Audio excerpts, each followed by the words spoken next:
கரூர் அருகே பட்டப்பகலில் இளைஞர் ஒருவரை தகாத வார்த்தைகளால் திட்டியும் அறை நிர்வாணத்தோடு அடித்து உதைத்த மற்ற இளைஞர்களால் பரபரப்பு. பாதிக்கப்பட்டவர் மீது அக்கறை செலுத்தாமல் அடித்தவர்களை கொண்டு பாதிக்கப்பட்டவர் மீது வழக்கு தொடர்ந்த காவல்துறையினரை கண்டித்து மாவட்ட ஆட்சியர் அலுவலகத்தில் அறை நிர்வாணத்தோடு கோஷங்கள் எழுப்பியபடி மனு அளித்த சம்பவத்தினால் பரபரப்பு. கரூர் மாவட்டம் குளித்தலை அடுத்த பேரூர் உடையார்பட்டி என்கின்ற கிராமத்தினை சார்ந்த சுப்பிரமணியன் என்பவர் கடந்த 19ஆம் தேதி அன்று இவரது 4 சக்கர வாகனமான காரில் சென்று கொண்டிருந்த பொழுது எதிரே வந்த இருசக்கர வாகனம் மீது எதிர்பாராத விதமாக ஒரு இருசக்கர வாகனத்தின் மீது மோதியுள்ளது. இந்நிலையில் கவனக்குறைவினால் ஏற்பட்ட இந்த விபத்துக்கு சுப்பிரமணியன் என்பவர் அந்த இருசக்கர வாகன உரிமையாளரிடம் மன்னிப்பும் கூறியுள்ளார். இந்நிலையில் அங்கிருந்தவர்கள் உடனடியாக ஒன்று கூடி அங்கே சுப்பிரமணியை நரிக்குறவன் என்ற சமூக பெயரை கூறி பெருமளவில் டிரெஸ்ஸை கழட்டி தாக்குதல் நடத்தியதோடு தகாத வார்த்தைகளால் திட்டியும் உள்ளனர்.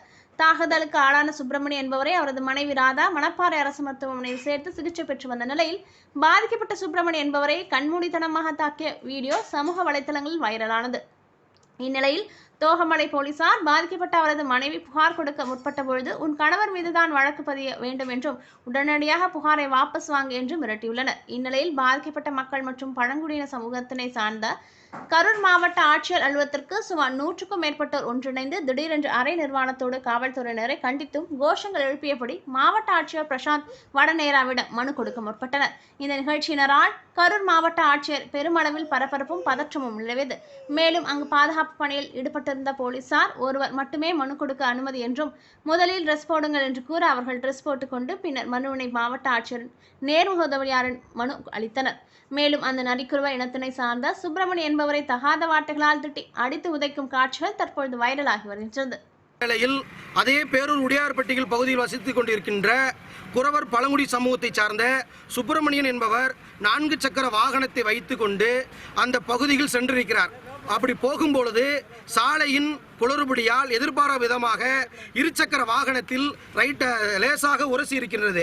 இதை அறிந்த பாதிக்கப்பட்ட அந்த வாகனத்துக்காரரிடம் உரிய மன்னிப்பும் கேட்டும் அவருக்கு அந்த பாதிக்கப்பட்ட பொருளை சரி செய்து சரி என்று உறுதி கொடுத்த அடிப்படையிலும் இந்த சூழ்நிலையை வேடிக்கை பார்த்து கொண்டிருந்த அதே பகுதியைச் சேர்ந்த நன்கு சுப்பிரமணியன் என்பவரை நன்கு தெரிந்த சமூகத்தையும் அவரையும் தெரிந்து வைத்துக் கொண்டிருந்த பிற ஒரு கிட்டத்தட்ட 8 பேர், அதே வேடிக்கை பார்த்த 8 பேர், கிட்டத்தட்ட வடிவேல், ரூபர்ட், அன்பு அறிவழகன், செல்வம், முத்துச்சாமி, நாகராஜ், இது போன்ற 8 நபர்கள், அவர் ராஜா, இது போன்ற உட்பட அனைவருமே ஆதிக்க சமூகத்தை சேர்ந்த அனைவருமே அவரை ஏண்டா உனக்கு குறப்பைகளே உனக்கு இவ்வளவு தாட்டியமா, நீ காரில் வைத்து நீ ஏற்றுற அளவுக்கு நீ பெரிய ஆளா வந்துட்டியா, கார் ஓட்டுற அளவுக்கு நீ பெரிய ஆளா வந்துட்டியா, உன்னை சும்மா விட நாயை போல அடிச்சு கொள்ளணும்னு சொல்லி திட்டமிட்டு இந்த சாதி பேரை பயன்படுத்தி அவர்களை நடு ரோட்டில் பொதுமக்கள் என்றும் பார்க்காமல் ஒரு மனிதாபிமானம் பார்க்காமல் சட்டைகளையும் வேஷ்டிகளையும் அவிழ்த்து நடு ரோட்டில்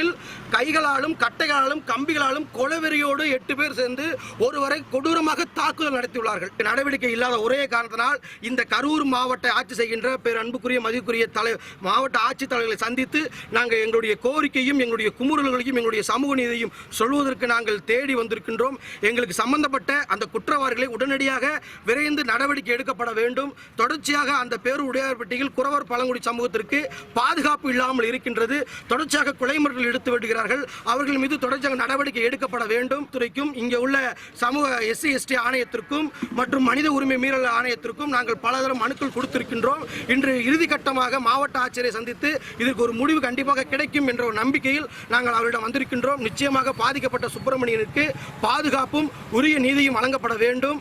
பாதிக்கப்பட்டவர்களுக்கு பாதுகாப்பு வழங்க வேண்டும். பாதிப்பு ஏற்படுத்திய அந்த 8 நபர்கள் மீது வன்கொடுமை தடுப்பு சட்டத்தின் கீழ் முறையாக 2019 அடிப்படையில் அவர்களை வழக்கு பதிவு செய்து நடவடிக்கை எடுக்கப்பட வேண்டும் என்பதுதான் எங்களுடைய பாதிக்கப்பட்ட மக்களுடைய வேண்டுகோளாக இருக்கின்றது.